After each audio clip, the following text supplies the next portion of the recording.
Subscribe कीजिए बिहारी खाना channel को और घंटी के बटन को दबाइए मेरे लेटेस्ट वीडियो सबसे पहले देखने के लिए। ई सत्तू अछि, जेना कि जरूरी नहीं छै जे सतुआइने दिन साल में एक बार सतुआइन होइए तऽ ओही दिन खाए। गर्मी आबना आबि रहल है तऽ गर्मियों में अहाँ डेली खा सकै छी।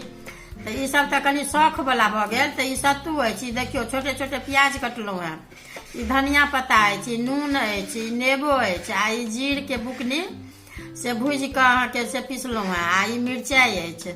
ई सब चीज अहाँ घोरि कऽ से पी सकै छी। ई नेबो अछि तऽ नेबो अहाँके आधा गाड़ि कऽ सेहो काटि कऽ गाड़ि सकै छी। शौख से ई भेल। आ ओना साधारण यदि खायब तऽ नूनो अथी ई चीनी अछि आ ई गुड़ अछि, तऽ गुड़ो से नहीं नीक लागत, चीनियो से नहीं नीक लागत, तऽ घोरि कऽ खा लेब, नीक लागत। आ ई सब मिला कऽ खायब तऽ और चहटगर लागत।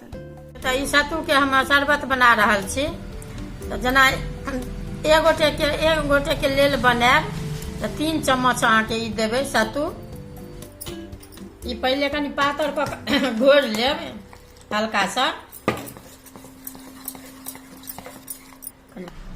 देखियो एहि तरीका के घोरि लेब। बेसी पातर अहाँके स्वाद नहीं लागत, तऽ एहि तरीका के घोरि लेब। आ घोरि कऽ 1 गिलास 2 गिलास जे मोन हुए से पी सकै छी।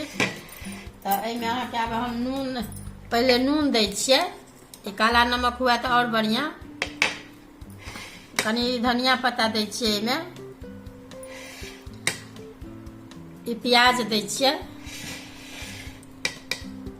आ ई मिरचाइ अछि, ई जीर के बुकनी अछि, नेबो कनी गाड़ि देबै ने ऊपर से तऽ खट्टा कनी रहै छै तऽ नीक लगै छै पीबे में। तऽ ई अहाँके देखियो शरबत, अहाँके सत्तू के शरबत बनि कऽ तैयार भऽ गेल। ई अपना सबके